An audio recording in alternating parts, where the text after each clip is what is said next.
যেদিকে চোখ যাচ্ছে সেদিকে শুধু গাড়ি আর গাড়ি। আপনি শহর কলকাতা কিংবা মুম্বাই বা বেঙ্গালুরুর ট্রাফিক জ্যাম নিয়ে রীতিমতন বিরক্ত হন কিংবা চায়ে চুমুক দিতে দিতে এই নিয়ে বিতর্কের মধ্যে জড়িয়ে পড়েন, একবার ভাবুন তো আপনি ফেসে রয়েছেন প্রায় 300 কিলোমিটার জ্যামে, তাহলে আপনার অবস্থা ঠিক কী হবে? এই 300 কিলোমিটার জ্যাম এবার মহাকুম্ভ মেলায় হয়েছে। এমনিতেই মহাকুম্ভ মেলায় একের পর এক যা ঘটনা ঘটছে তাতে করে বিতর্ক কিছু কম হচ্ছে না। এই ধরুন না, পদপৃষ্ঠ হয়ে মৃত্যুর ঘটনা, আখড়াতে আগুন লেগে যাওয়া, আর এবার ট্রাফিক জ্যাম। এই ট্রাফিক জ্যামকে আপনি বিশ্বের বৃহত্তম ট্রাফিক জ্যাম বলতেই পারেন, কারণ এখনো পর্যন্ত এত দীর্ঘ ট্রাফিক জ্যাম কোথাও হয়নি। তবে যেখানে আপনি একটু সিগন্যাল লাল হলেই বিরক্ত হন, সেখানে আজ আপনাদেরকে বিশ্বের কয়েকটা দীর্ঘ ট্রাফিক জ্যামের কথা বলবো। প্রথমেই যে জায়গাটার কথা বলবো, নিউ ইয়র্কের বেথেল। সালটা হচ্ছে 1969। এই সময় দীর্ঘ ট্রাফিক জ্যাম প্রত্যক্ষ করা গিয়েছিল বেথেলে। সেই ছবি আপনাদেরকে দেখাচ্ছি। বেথেলে 20 মাইল ট্রাফিক জ্যাম দেখতে পাওয়া গিয়েছিল।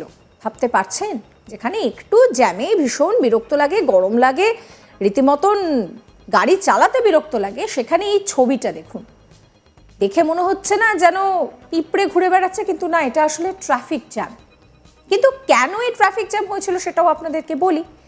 একটি সঙ্গীত অনুষ্ঠান আয়োজন করা হয়েছিল, একটি সঙ্গীত উৎসব আয়োজন করা হয়েছিল, যেখানে 4 লক্ষ মানুষ তারা যোগ দিয়েছিলেন। আর সেই যোগ দেওয়ার জন্যে শহরে তারা ভিড় করেছিলেন। 4 দিন অবস্থান করে এটি, আর এটি কিন্তু ইতিহাসের সবচেয়ে বড় সমাবেশে পরিণত করার চেষ্টা করেছিলেন এই অনুষ্ঠানে অংশগ্রহণকারীরা। কৃষকের মালিকানাধীন জমিতেই হয়েছিল এই উৎসব। ব্যাপক জ্যামের কারণে যারা সেখানে উপস্থিত হয়েছিলেন তাদের অনেক কিলোমিটার হাঁটতে হয়েছিল। দেখুন সেই ছবি।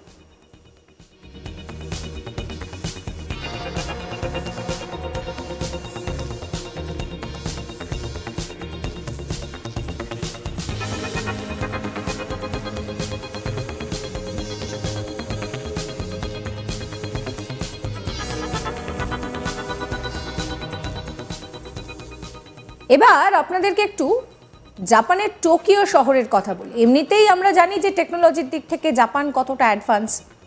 সালটা 1990। টাইফুনের সতর্কবার্তার কারণে শহর জুড়ে স্থানান্তর করার প্রক্রিয়া এবং সেই সঙ্গে প্রচুর মানুষের ফিরে যাওয়াকে কেন্দ্র করে ব্যাপক যানজট হয়েছিল। প্রায় 135 কিলোমিটারের বেশি যানজটের সৃষ্টি হয়েছিল। পশ্চিম জাপানের হাওগো এবং শিগা এই জ্যামের মধ্যে কিন্তু পড়েছিল। আর এই জ্যামের মধ্যে পড়ে 15,000-এরও বেশি যানবাহন আটকে পড়েছিল। ভাবতে পারছেন কি অবস্থা? শুধুমাত্র সেখানে টাইফুনের সতর্কবার্তার পর স্থানান্তরকরণ প্রক্রিয়া চলছিল যাতে কোনো রকম কোনো দুর্ঘটনা না ঘটে, আর একই সঙ্গে যেটা চলছিল সেটা হচ্ছে মানুষ সেই জায়গাটা ছেড়ে ফিরে যাচ্ছিলেন। আর তাতে করেই 135 কিলোমিটারের বেশি যানজটের সৃষ্টি হয়েছিল।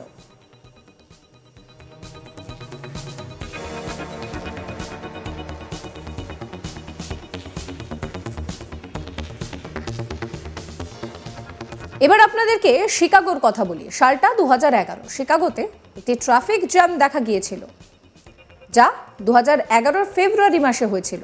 প্রায় 51 সেন্টিমিটারের বেশি তুষারপাতের জেরে কিন্তু সেই সময় ভিড়টার রেকর্ড তৈরি করেছিল। দেখতে পাচ্ছেন যে কিভাবে গাড়িগুলো একেবারে চাপা পড়ে গিয়েছে, যেদিকেই চোখ যাচ্ছে সাদা চাদর, আর তার মাঝখানে একটু একটু করে গাড়ির মাথাগুলো দেখা যাচ্ছে।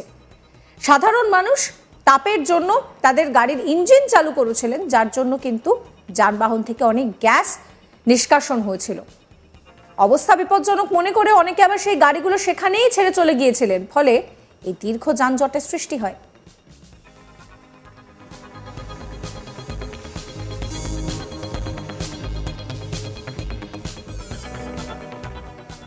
এবার আপনাদেরকে এমন এক ট্রাফিক জ্যামের কথা বলি যা বিশ্ব রেকর্ড তৈরি করে ফেলেছে।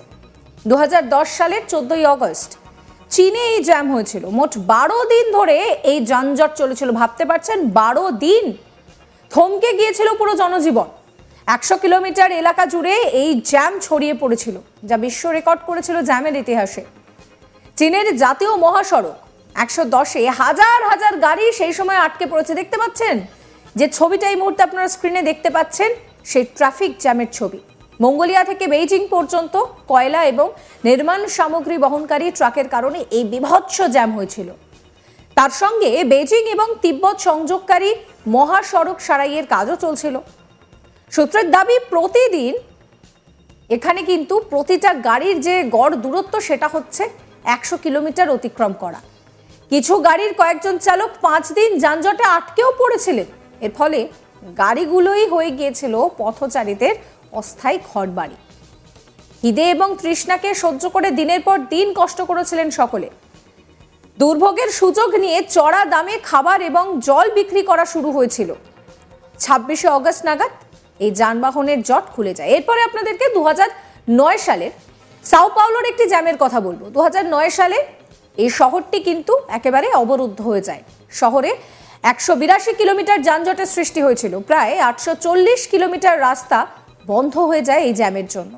2005 সালের টেক্সাসে নিয়ে যাই আপনাদেরকে। টেক্সাসের হিউস্টনের জ্যামের কথা সেটাও কিন্তু না বললেই নয়, কারণ সেই বছর হ্যারিকেন রিটা, যেটা 5 ক্যাটাগরির একটা ঝড়, এই ঝড়ের জেরে 2 মিলিয়নেরও বেশি লোক শহর ছেড়ে যেতে বাধ্য হয়েছিলেন। ঝড়ের কারণে কোটি কোটি টাকার ক্ষয়ক্ষতি হয়। ল্যান্ডফলের আগে শহর ছেড়ে যাওয়ার তাড়ায় একটি বিশাল জ্যামের সৃষ্টি হয়। প্রায় 160 কিলোমিটার পর্যন্ত যানজট ছিল, যা স্থায়িত্ব ছিল 48 ঘন্টা। আর একদম শেষে আপনাদেরকে রাশিয়ার মস্কোর কথা বলি। 2012 সালে খারাপ আবহাওয়ার কারণে 201 কিলোমিটার ট্রাফিক জ্যাম তৈরি হয়েছিল। তুষার ঝড়ের জেরে সেন্ট পিটারবার্গ থেকে মস্কোর মধ্যে M10 হাইওয়ে রীতিমতন বরফের চাদরে চাপা পড়ে গিয়েছিল। জ্যামের সময় গাড়িগুলো ওই বরফের স্তূপে আটকেও গিয়েছিল। অর্থাৎ বুঝতেই পারছেন, যেখানে একটুখানি ট্রাফিক জ্যামে আপনাদেরকে ওয়েট করতে হলেই মাথাটা গরম হয়ে যায়, মনে হয় যে বাপরে বাপ কখন সিগন্যাল খুলবে আর আপনি কখন আপনার গন্তব্যে পৌঁছবেন। সেখানে বিশ্বের এই কটা ট্রাফিক জ্যাম কিন্তু রীতিমতন ইতিহাস তৈরি করেছে। আর সব কিছুকে তো ছাপিয়ে গিয়েছে মহাকুম্ভ। তার কারণ মহাকুম্ভে 300 কিলোমিটারের জ্যাম, দেখুন সেই ছবি। আর এই দীর্ঘ জ্যামের জন্য পুণ্যার্থীদের কিন্তু রীতিমতন নাকাল হতে হয়েছে। এমনিতেই একের পর এক ঘটনা ঘটছে মহাকুম্ভে, যেখানে কখনো দেখা যাচ্ছে পদপৃষ্ঠ হয়ে মানুষের মৃত্যু হচ্ছে, ভীষণ ভিড় হচ্ছে, যার জন্য অনেকেই ফেসবুক লাইভ বা সোশ্যাল মিডিয়ায় লাইভ করে বলছেন যে মহাকুম্ভে আসবেন না এই সময়। আর সেখানেই 300 কিলোমিটারের লম্বা এই জ্যাম, ভাবতে পারছেন কি অবস্থা।